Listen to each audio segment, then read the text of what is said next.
9 years since we delivered the first Model S, the first car produced here in Fremont. So almost a decade. And I think we're really taken it to a whole new level with Plaid. What we really wanted to achieve here is like, well, why make this really fast car that's crazy fast and everything? And I think there is something that's quite important to the future of sustainable energy, which is that we got to show that an electric car is the best car, hands down.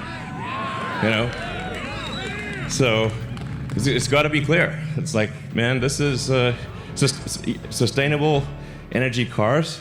It can be the fastest cars, can be the safest cars, can be the most kick-ass cars in every way. So that's why we did the Plaid. It's just to show hands down, this is the way to go. With Plaid, we've managed to break the 2-second barrier, if you will. No production car has ever done 0 to 60 in under 2 seconds. And this is a 4-door car, seats 5 adults. I mean, this is like what I call like limit of physics engineering. It's not relative engineering. It's like, what does physics say we can do? Because physics is the law and everything else is a recommendation. So, in addition to a crazy performance, it's also got a long range. Even with the tri-motor high performance, it's got almost a 400-mile range. And in the dual motor configuration, it's got a 412-mile range. 420, give or take. That joke will never end. So, and we've also improved the supercharging speed, so you can get 187 miles of range in 15 minutes. This is really something you have to feel to believe, because it hits you right in the limbic system. It's like, damn, like, whoa. And then in terms of additional stats, it's also the fastest production car to complete a quarter mile, so 9.23 seconds. It's got a 200-mile-an-hour top speed, over 1,000 horsepower, almost 400-mile range. Like I said, charges so fast, it'll be probably done by the time you have a coffee, basically. We have an all-new battery pack.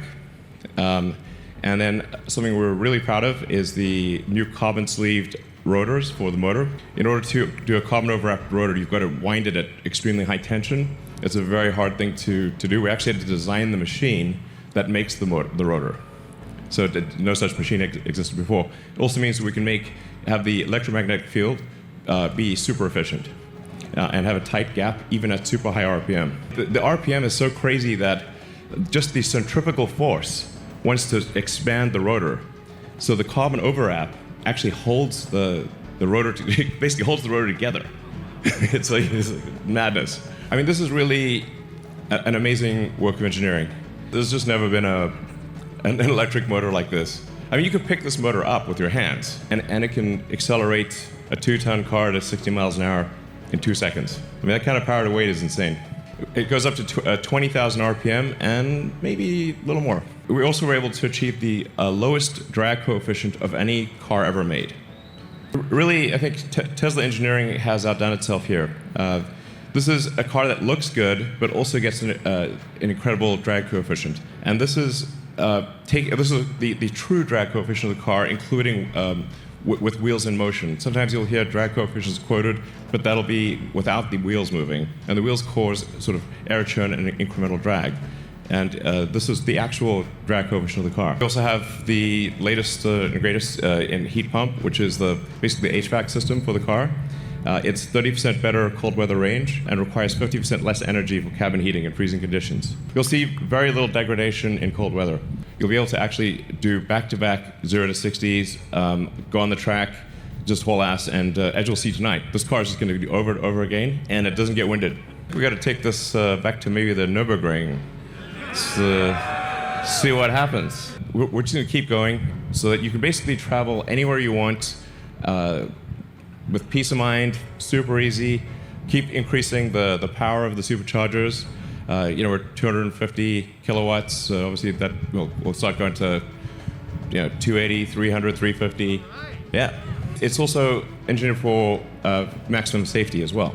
So In fact, this is designed to be our aspiration for this car.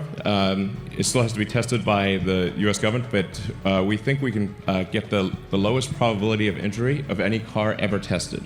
These are the actual NHTSA probability of injuries numbers.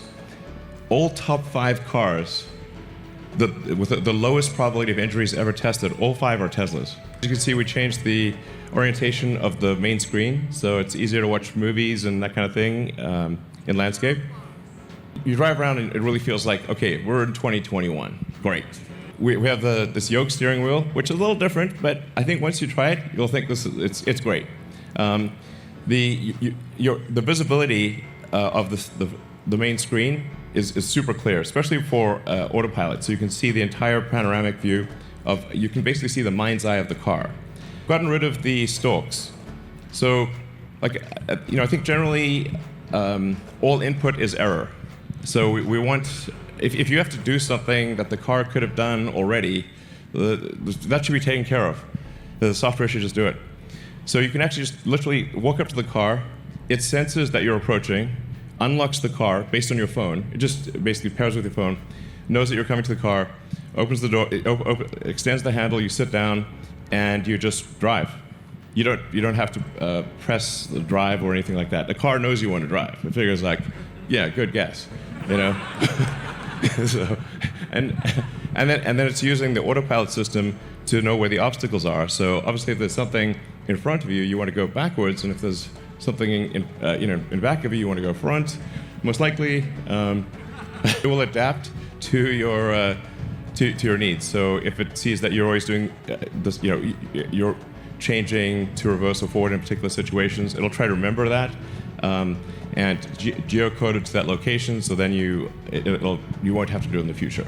It will just keep minimizing the amount of input that you need to do until the car just reads your mind. And it's a 36-watt power supply, so you can actually charge like your laptop or anything. Basically, it's a 36-watt USB-C. The 17-inch touchscreen it feels like a movie theater. The sound is incredible. It's like a home theater experience. So if you're sitting somewhere waiting, or for whatever reason, or at a supercharger, you can just catch up on your favorite Netflix show or iTunes or whatever the case may be, YouTube, and of course. You can also play video games. We have an all-new sound system designed by Tesla Audio. This is a Tesla-designed codec, so it will keep uploading improved versions of the sound system. It's completely software-defined, so we'll keep tweaking it and dynamically adjusting to whether you're using streaming, or whether it's coming via Bluetooth from your phone, or different streaming services. So basically, it always sounds good. And that's just going to get better. There's never been a car that has state-of-the-art computing technology, state-of-the-art infotainment, where this is literally at the level of a PlayStation 5. If you think about the future where the car is often in autopilot or full self-driving mode, then entertainment is going to become increasingly important. So you're going to want to watch movies, play games, use the internet, just all the things you want to do if you're not driving. This is actual PlayStation 5 level performance. So it can play Cyberpunk. This is somebody playing the car right now, playing live. High frame rate will do 60 frames a second with state-of-the-art games. So we got incredible performance, interior of the future. I think engineering that's practically alien. So like I said, simultaneously the safest car in the world and the fastest. This is insane. So. We also got look at some things like the power curve. So I think this really illustrates the difference. It maintains 1,000 horsepower all the way up to 200 miles an hour. This car crushes. All right, and deliveries begin now. So we're in production. We're going to deliver the first 25 cars now, and then basically should be at several hundred cars per week soon, and 1,000 cars a week probably next quarter. So please enjoy. We put a lot of work into this. I'd like to thank the incredible work of the Tesla engineering and production teams.